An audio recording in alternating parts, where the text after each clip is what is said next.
ৰাজ্যৰ চিকিৎসা খণ্ডক অত্যাধুনিক ৰূপ দিয়া বুলি চৰকাৰে দাবী কৰাৰ সময়তে মঙলদৈত উন্মোচিত হ'ল স্বাস্থ্য বিভাগৰ স্বৰূপ।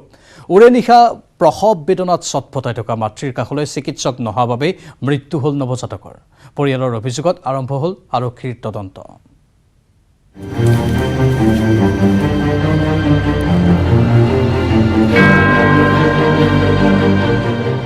মঙলদৈ অসামৰিক চিকিৎসালয়ত প্ৰসৱ যন্ত্ৰণাত উৰে ৰাতি ছটফটাই থাকিল প্ৰসূতি। চিকিৎসক নাই, প্ৰসূতিক তদাৰক নাৰ্ছেই প্ৰসূতি কক্ষলৈ নিলে প্ৰসূতিক। পৰিণতিত ভূমিষ্ঠ হোৱাৰ পিছতেই মৃত্যু নৱজাতকৰ। মৃত্যুৰ পিছতো সদ্যজাতই নাপালে ন্যূনতম সন্মান। মনৰ বেজাৰ মনতে মাৰ নিয়াই সন্তানৰ শেষকৃত্য সম্পন্ন কৰি আৰক্ষীৰ কাষ চাপিল দুৰ্ভগীয়া পিতৃ। পিতৃৰ অভিযোগৰ পিছতেই চিকিৎসালয় পালেহি আৰক্ষী। আৰম্ভ কৰিলে তদন্ত। মৰণোত্তৰ পৰীক্ষাৰ বাবে উলিয়াই আনিলে গাঁতত পুতি থোৱা সদ্যজাতৰ মৃতদেহ। আৰু আমি সেইমতে তেওঁৰ অভিযোগ ভিত্তিত আমি লগত আমাৰ মেজিষ্ট্ৰেট ছাৰক লৈ আমি বডিটো মাটি খান্দি বডিটো উলিয়াই আমি যাৱতীয় যিখিনি আমাৰ আইনীয় কাম আছে সেইখিনি কাম কৰিম। এতিয়া তেখেতসকলে ডেড বডি আনি নৱজাতকৰ বডিটো আনি অলৰেডি অন্ত্যেষ্টিক্ৰিয়া সম্পূৰ্ণ কৰি দিয়ে। তাৰ পাছত আমাৰ পুলিচ প্ৰশাসনক জনায় যে পৰিয়ালৰ আমাৰ ডক্টৰৰ গাফিলতিৰ হস্পিটেলৰ কৰ্তৃপক্ষৰ গাফিলতিৰ বাবে তেখেতৰ মৃত্যু হোৱা বুলি। শনিবাৰে নিশা 12 বজাত দুগ্ধ চৌধুৰীৰ পত্নী জোনালী বৈশ্যক ভৰ্তি কৰাইছিল মঙলদৈ অসামৰিক চিকিৎসালয়ত। কিন্তু প্ৰসৱ বেদনাত ভাৰাক্ৰান্ত জোনালীৰ চিকিৎসা কৰিবলৈ নাহিল এশখন বিচনাযুক্ত চিকিৎসালয়খনৰ এজনো চিকিৎসক। কৰ্তব্যত থকা নাৰ্ছেই আগবঢ়ালে চিকিৎসা। আনকি প্ৰসৱ কক্ষলৈ নি প্ৰসৱো কৰালে সন্তান। কিন্তু জন্মৰ পিছতেই সদ্যজাতৰ মৃত্যুৰ পিছত হাহাকাৰ লাগিল পৰিয়ালৰ। ক্ষোভত ফাটি পৰিল দুৰ্ভগীয়া পৰিয়ালটো। নাৰ্ছ বাইদেউ কৰিছে, ডেলিভাৰীটো কৰিছে, তাৰপিছত বাচ্চাটো ঢুকাই থাকিলে। কৈছে আৰু বাচ্চাটো পেলাই দিওঁ নেকি? তেতিয়া দেউতাকে কৈছে পেলাই কিয় দিম, আমি আমাৰ ঘৰলৈ লৈ যাম বাচ্চা। আমি গাৰ্জেন উপস্থিত থকাৰ মানে নাৰ্ছে কেনেকৈ ক'ব পাৰে যে বাচ্চাটো পেলাই দিম বুলি। বাৰে বাৰে আহোঁ, নাৰ্ছ নাই আৰু ডক্টৰ আছে বুলি কৈছে। এতিয়া মানে সোধাত ডক্টৰ আছিল, ডক্টৰ চাইছে বুলি কৈছে। কিন্তু মোৰ লগত যিবিলাক পেচেণ্ট আছে গোটেইবিলাকে ক'ব যে এজনো ডক্টৰ নাই। এইমছ স্থাপনেৰে ৰাজ্যৰ চিকিৎসা খণ্ডক নৰূপ দিব খোজা স্বাস্থ্য বিভাগৰ চিকিৎসকৰ কাণ্ডই এতিয়া সৃষ্টি কৰিছে তীব্ৰ প্ৰতিক্ৰিয়া। মঙলদৈৰ পৰা নৱজ্যোতি মহন্তৰ report, news 18 Assam north east. শিশু দিৱসত অইল ইণ্ডিয়াৰ সহযোগত নিউজ 18 অসম নৰ্থ ইষ্টে স্মৰণ কৰিলে পণ্ডিত জৱাহৰলাল নেহৰু। কণ কণ শিশুৰ প্ৰতিভা বিকাশৰ সুযোগ দিয়াৰ বাবে নিউজ 18 আয়োজন কৰিলে অকণিৰ প্ৰজ্ঞা শীৰ্ষক এক অনুষ্ঠান। চিত্ৰাংকন আৰু অভিনয় সামৰি আয়োজন কৰা এই অনুষ্ঠানত অংশ ল'লে বহুতো শিশুৱে।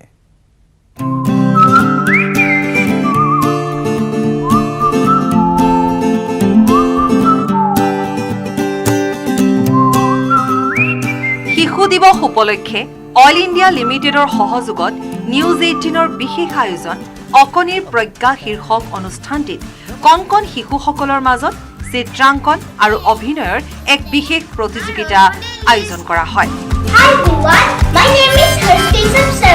চিত্ৰাংকন প্ৰতিযোগিতাৰ বিষয়বস্তু আছিল কিদৰে কৃতজ্ঞতা জনাব কোভিড যোদ্ধাক। আৰু অভিনয় প্ৰতিযোগিতাৰ বিষয় আছিল আপোনাৰ শিশুটিৰ ৰোল মডেল।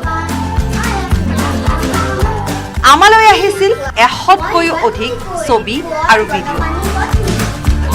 আৰু এই ছবি আৰু ভিডিঅ'সমূহৰ পৰা আমাৰ বিচাৰক জ্যেষ্ঠ সাংবাদিক তথা ছবি পৰিচালক সমালোচক শিৱানু বৰা, শিল্পী দিগন্ত মাধৱ গোস্বামী আৰু জ্যেষ্ঠ শিল্পী মনীষা হাজৰিকাই বাছনি কৰি উলিয়াইছিল প্ৰথম, দ্বিতীয় আৰু তৃতীয় পুৰস্কাৰ। চিত্ৰাংকন প্ৰতিযোগিতাত প্ৰথম পুৰস্কাৰ লাভ কৰে কৃষ্টি পালে। ক্ৰমান্বয়ে দ্বিতীয় আৰু তৃতীয় পুৰস্কাৰ প্ৰাপ্ত প্ৰতিযোগীসকলৰ লগতে দুটিকৈ উদগনিমূলক বঁটাও প্ৰদান কৰা হয়। এই উদগনিমূলক বঁটাত কণমানি সিদ্ধিৰ ছবিখনে সকলোকে আকৰ্ষণ কৰে। সুন্দৰ এটি প্ৰচেষ্টা নিউজ 18ৰ অইল ইণ্ডিয়াৰ সৌজন্যত আৰু নিউজ 18 আয়োজন কৰাৰ আজিৰ সুন্দৰ এটি দিন শিশু দিৱসত আমাক মাতি অনাৰ বাবে মই ধন্যবাদ জনাওঁ। আৰু অতি সুন্দৰভাৱে আমি বিচাৰকৰ স্থানত বহিলোঁ আৰু সুন্দৰ সুন্দৰ ছবি আৰু তেওঁলোকৰ ৰোল মডেলৰ কথা কোৱা অভিনয় ইত্যাদি চাবলৈ আমাৰ সুযোগ হ'ল আৰু এই ক্ষেত্ৰতে মই কওঁ যে আজিৰ দিনটোৰ কাৰণে এয়া অতি প্ৰশংসনীয় এটা প্ৰচেষ্টা কাৰণ শিশুসকলে যোৱা 2 বছৰ খুব কষ্টৰ মাজেৰে সময় কটাইছিল সেইখিনি সময়ত তেওঁলোকৰ মনস্তত্ব তেওঁলোকৰ ভাৱ তেওঁলোকৰ কথাবোৰ এনেদৰে প্ৰকাশ কৰাৰ এটা সুযোগ দিয়াৰ বাবে মই ভাবোঁ যেটো এটা প্ৰকৃত দিন এই দিৱসটো এনেধৰণে উদযাপন কৰাৰ বাবে মই অত্যন্ত সুখী নিউজ 18-এ আয়োজন কৰিছিলে এক বিশেষ চিত্ৰাংকন প্ৰতিযোগিতাৰ আজিৰ দিনটোত অৰ্থাৎ শিশু দিৱসৰ সৈতে সংগতি ৰাখি চিত্ৰাংকন প্ৰতিযোগিতাখনে বিচাৰক হিচাপে থাকিবলৈ পায় বহুকেইখন সুন্দৰ সুন্দৰ ছবি মই চাবলৈ পালোঁ আমাৰ সৰু সৰু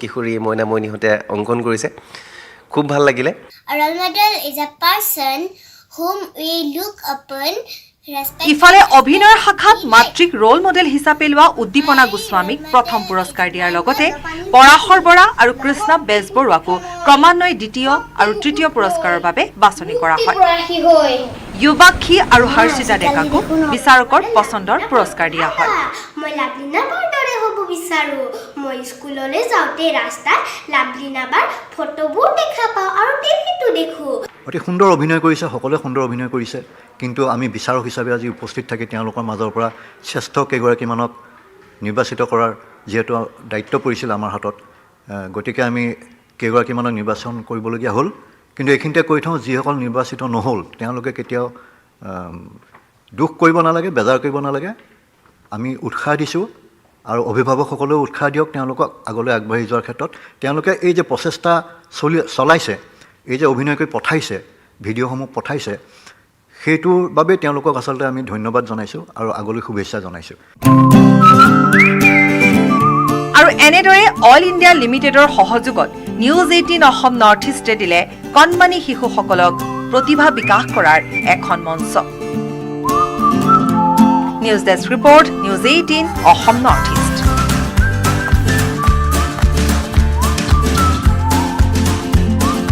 খন্তেক পিছতে টি20 বিশ্বকাপৰ ফাইনেল ডুবাই ইণ্টাৰনেশ্যনেল ষ্টেডিয়ামত মুখামুখি হ'ব চিৰবৰী অষ্ট্ৰেলিয়া আৰু নিউজিলেণ্ড এদিনীয়া ক্ৰিকেটত কেইবাবাৰো বিশ্ব চেম্পিয়নৰ খিতাপ দখল কৰা টি20 বিশ্বকাপত এই পৰ্যন্ত কিন্তু কেংগাৰু বাহিনীৰ হাতত পৰা নাই এবাৰো আনফালে প্ৰথমবাৰৰ বাবে টি20 বিশ্বকাপৰ ফাইনেলত প্ৰৱেশ কৰিছে নিউজিলেণ্ডে আজি সন্ধিয়া 7:30 বজাৰ লগে লগেই আৰম্ভ হ'ব বহু প্ৰত্যাশিত অষ্ট্ৰেলিয়া আৰু নিউজিলেণ্ডৰ এই ফাইনেল মেটছখন উল্লেখযোগ্য যে টি20 বিশ্বকাপৰ ফাইনেল খেলখনত আম্পায়াৰিং কৰিব ভাৰতৰ আম্পায়াৰ নীতিন মেননৰ সৈতে খেলখনত আম্পায়াৰিং কৰিব আন 3জন আম্পায়াৰে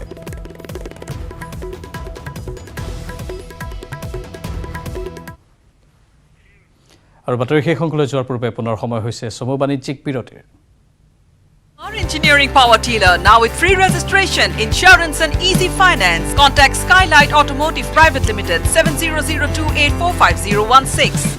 মই ব্যৱহাৰ কৰোঁ আটাইতকৈ সবল আৰু সতেজ চিমেণ্ট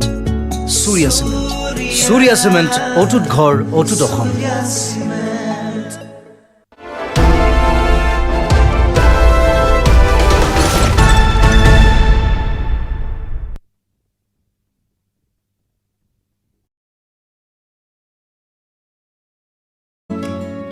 অসমীয়াগিৰিৰ প্ৰকৃত পৰিচয় দিয়া শোভনা হাজৰিকাই আগন্তুক দিনত আগ্ৰহী মহিলাসকলক আচাৰ আৰু চৰবতৰ প্ৰশিক্ষণ দি স্বাৱলম্বিতাৰ পথ মোকলাই দিয়াৰো আশা কৰি আছে নাজিৰাৰ পৰা Napul Konwar news 18 Assam north east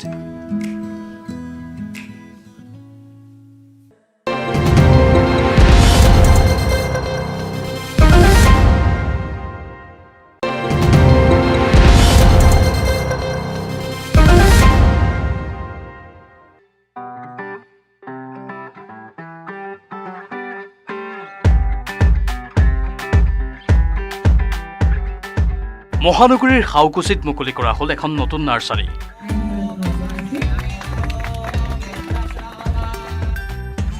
সিদ্ধি গ্ৰীণছ নামৰ নাৰ্চাৰীখনত উপলব্ধ হ'ব অসমৰ লগতে দেশৰ ভিন্ন ৰাজ্যৰ ফল ফুল গছ লতাৰ পুলি বিদেশৰ গছ তথা ফল ফুলৰ পুলিও গ্ৰাহকৰ বাবে উপলব্ধ হ'ব প্ৰদীপ এগ্ৰো ফাৰ্মৰ অধীনত মুকলি কৰা নতুন নাৰ্চাৰীখনত গুৱাহাটীবাসীয়ে ইনডোৰ আৰু আউটডোৰ বাগিচাৰ বাবে বিচৰা প্ৰায়বিধ পুলিয়েই ইয়াত উপলব্ধ হ'ব। এইটো এটা নাৰ্চাৰী আউটলেট হয়। মেইন আমাৰ প্ৰডাকশ্যনবিলাক হ'ব আপোনাৰ এইবিলাক মানে গ্ৰোৱাৰ হিচাপত আমি জাগিৰোডত কৰিম। ইয়াতে যে মানে চব মানে বহুত ভেৰাইটিজৰ আমি এইবিলাক ৰাখিছোঁ। চববিলাক আপোনাৰ ধৰক ডেক'ৰেশ্যনৰ যিবিলাক প্লাণ্ট ৰখা যায় মানুহ ঘৰত যিবিলাক ৰাখিব পাৰে, ঘৰত পৰিৱেশত যিটো হয় এনে ধৰণৰ এখন ঘৰ এখন কেনেকুৱা ধৰণৰ এখন মানে হোম গাৰ্ডেন এখন বনাব পাৰি, তেনেকুৱা ধৰণৰ ফুল বা প্লাণ্টবিলাকে ইয়াতে আছে হা। গতিকে এইটো আজি আমি ইয়াতে এইটো চেল ষ্ট'ৰ হিচাপত বনালোঁ। কৰোনা কালৰ স্থবিৰতাৰ মাজতেই অসমৰ উদ্যমী যুৱ ব্যৱসায়ীসকলে আৰম্ভ কৰা এনে পদক্ষেপে নিবনুৱা সমস্যা সমাধান কৰিব বুলি আশা প্ৰকাশ কৰে নাৰ্চাৰীখনৰ মুকলি অনুষ্ঠানত উপস্থিত থকা লোকসকলে। দুই ভাতৃ অপূৰ্ব লহকৰ আৰু তপন লহকৰৰ প্ৰচেষ্টাত আৰম্ভ হোৱা এই ব্যৱসায়ে অন্য বহুতোকেই প্ৰেৰণা যোগাব বুলি আশা কৰা হৈছে। Bureau report, news 18 Assam north east.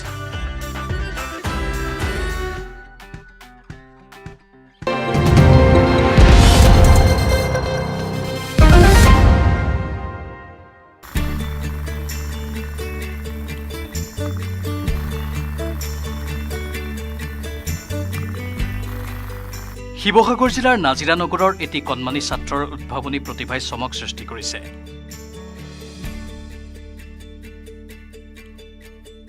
সৰুৰে পৰা ছাত্ৰজনে বিভিন্ন সামগ্ৰী নিৰ্মাণ কৰি নিজ উদ্ভাৱনী প্ৰতিভাৰ পৰিচয় দিছে।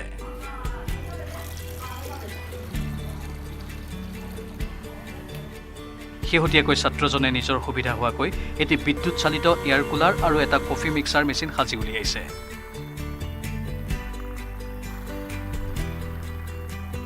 নিজ চিন্তা শক্তি আৰু ইণ্টাৰনেটৰ সহায়েৰে এই সামগ্ৰীসমূহ উদ্ভাৱন কৰি উলিয়াইছে নাজিৰা দিল্লী পাব্লিক স্কুলৰ মেধাৱী ছাত্ৰ ছৈয়দ জিয়াদ ইয়াহম হকে। পঞ্চম শ্ৰেণীত অধ্যয়নৰত ছাত্ৰ ছৈয়দ জিয়াদ ইয়াহম হকে সৰুৰে পৰাই নিজ চিন্তাৰে বিভিন্ন যন্ত্ৰপাতি সাজি উলিয়াইছিল। খুব কম সময়ৰ পৰাই ছাত্ৰজনে উদ্ভাৱন কৰিছিল বহুকেইটা ইলেক্ট্ৰনিক সামগ্ৰীৰ মডেল। ক্লাছ 1ৰ আগৰ পৰাই বনাইছিলোঁ। Aircraft career, crane, cooler, coffee mixer. আমাৰ ঘৰটো খুব গৰম আছিলে, সেইবাবে মই ভাৰতৰ আটাইতকৈ বৃহৎ টীকাকৰণ অভিযানত সেৱা আগবঢ়াইছে ANM নাৰ্ছসকলে। দেশত 100 কোটি টীকাকৰণৰ লক্ষ্যত উপনীত হোৱাৰ মূলতে এই ANMসকল। দেশত কোভিড আক্ৰান্তৰ সংখ্যা বৃদ্ধি পোৱা সময়ত নাৰ্ছসকলে সুচাৰুৰূপে পালন কৰিছিল নিজৰ দায়িত্ব। টীকাকৰণক লৈ নেটৱৰ্ক 18 আৰু ফেডাৰেল বেংকৰ বিশেষ কাৰ্যসূচী সঞ্জীৱনী এই শ্বট অফ লাইফৰ জৰিয়তে মনৰ বতৰা লৈছোঁ ৰাজস্থান যোধপুৰৰ ANM নাৰ্ছসকলৰ।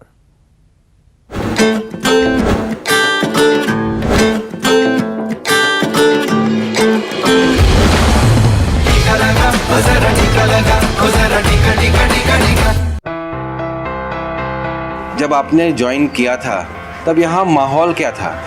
उस टाइम सर कोरोना भयंकर फैला हुआ था। पॉजिटिव केस डेली आते थे तो हम उनको आइसोलेट करते थे। 14 दिन तक उनकी कंटिन्यू मॉनिटरिंग करते थे।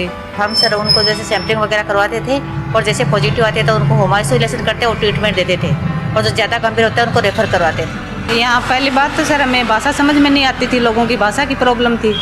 धीरे धीरे फिर कंटिन्यू काम करने लग गए तो भाषा वगैरह समझ में आने लगे। फिर इसी माहौल में हम घुल मिल गए। घर वाले भी चिंतित थे सर और हम भी घर से दूर थे तो थोड़े बहुत हम भी कर रहे थे।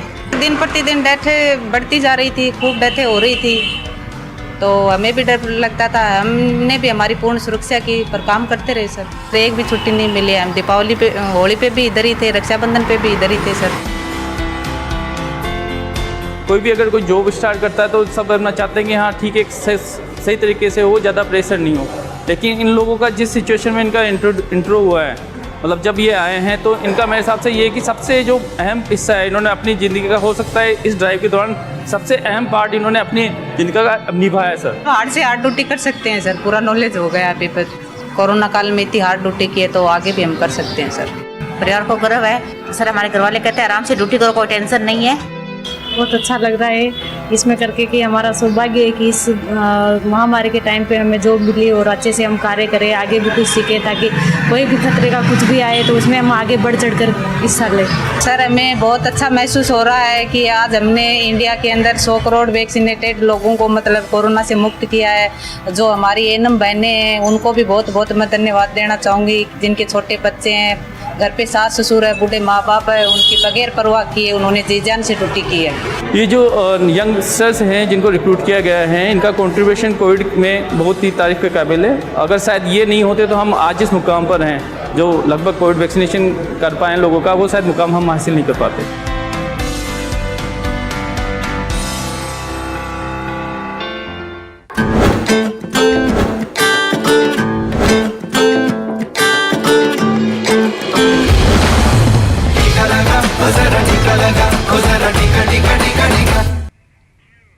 2016 পিছৰ পৰা প্ৰতিটো নিৰ্বাচনতে চৰম বিপৰ্যয়ৰ সন্মুখীন হোৱা কংগ্ৰেছৰ অভ্যন্তৰত এতিয়া আৰম্ভ হৈ গৈছে গৃহকন্দল। দলীয় নেতৃত্বৰ ভুলৰ বাবে ধাৰাবাহিকভাৱে দল পৰাজিত হোৱাৰ কথা মুকলিকৈ সদৰি কৰিবলৈ আৰম্ভ কৰিছে এজনৰ পিছত আন এজন জ্যেষ্ঠ নেতাই। এই প্ৰতিবেদন আগবঢ়াই বিদায় লৈছোঁ আজিৰ প্ৰাইম টাইম 18ৰ পৰা। নমস্কাৰ। কিয় ধাৰাবাহিক বিপৰ্যয়ৰ সন্মুখীন হৈছে কংগ্ৰেছ? আৰম্ভ হৈছে প্ৰদেশ কংগ্ৰেছত গৃহকন্দল। বাবাৰ আচলতে শূন্য এইকাৰণে হ'ল আৰু সেই দুখটো হ'লতো আমাৰ লিডাৰশ্বিপ, কংগ্ৰেছৰ লিডাৰশ্বিপ ইমান নহ'লহেঁতেন। আমাৰ কথা যদি শুনা হ'লেহে বা আমাৰ মতে হ'ল আমাক যদি গুৰুত্ব দিয়া হ'লে আজি সেইটো নহ'লহেঁতেন, কিন্তু আমাক তেতিয়া গুৰুত্বই নিদিলোঁ, লিডাৰশ্বিপে গুৰুত্বই নিদিলোঁ, আনকি আমাকে বহাই দিলে। বিগত শুকুৰবাৰে এনেদৰে দলীয় নেতৃত্বৰ বিৰুদ্ধে মুকলিকৈ ক্ষোভ প্ৰকাশ কৰিছিল প্ৰাক্তন মন্ত্ৰী তথা জ্যেষ্ঠ কংগ্ৰেছী নেতা পৃথিৱী মাঝিয়ে। পৃথিৱী মাঝিৰ পিছত এইবাৰ দলীয় নেতৃত্বৰ বিৰুদ্ধে ক্ষোভ উজাৰিলে প্ৰাক্তন মন্ত্ৰী তথা জ্যেষ্ঠ কংগ্ৰেছী নেতা নীলমণি সেন ডেকাই। নীলমণিৰ দাবী, দল দুৰ্বল হয় দলীয় নেতৃত্বৰ দুৰ্বলতাৰ বাবে। দল দুৰ্বল হয় নেতৃত্বৰ সাংগঠনিক কৌশলৰ বাবে। দুৰ্বল হয় নেতৃত্বৰ দুৰ্বলতাৰ কাৰণে, দুৰ্বল হয় সাংগঠনিক স্থিতিৰ কৌশলৰ বাবে, অভাৱৰ বাবে। নেতৃত্বৰ দুৰ্বলতাৰ বাবে দল দুৰ্বল হোৱাৰ প্ৰসংগ উত্থাপন কৰি নীলমণি সেন ডেকাই ক'লে 2016ৰ পিছত যোগ্য লোকক দিয়া নহ'ল নেতৃত্বৰ দায়িত্ব। যোগ্য নেতৃত্বৰ অভাৱৰ বাবে কংগ্ৰেছত লবিৰ সৃষ্টি হ'ল। 2016 চনৰ পিছত যিবিলাকৰ হাতত কংগ্ৰেছৰ নেতৃত্বটো থাকিল, তেওঁলোকৰ মাজত নেতৃত্ব দিব পৰা যোগ্যতা ল'বৰ কাৰণে কংগ্ৰেছ কৰ্মীখিনি একত্ৰিত হ'ব নোৱাৰিলে। ফলত কি হ'ল, কংগ্ৰেছৰ মাজত লবিৰ সৃষ্টি হ'ল। Kumar Engineering Power Dealer, now with free registration, insurance and easy finance. Contact Skylight Automotive Private Limited 7002845016. মই ব্যৱহাৰ কৰোঁ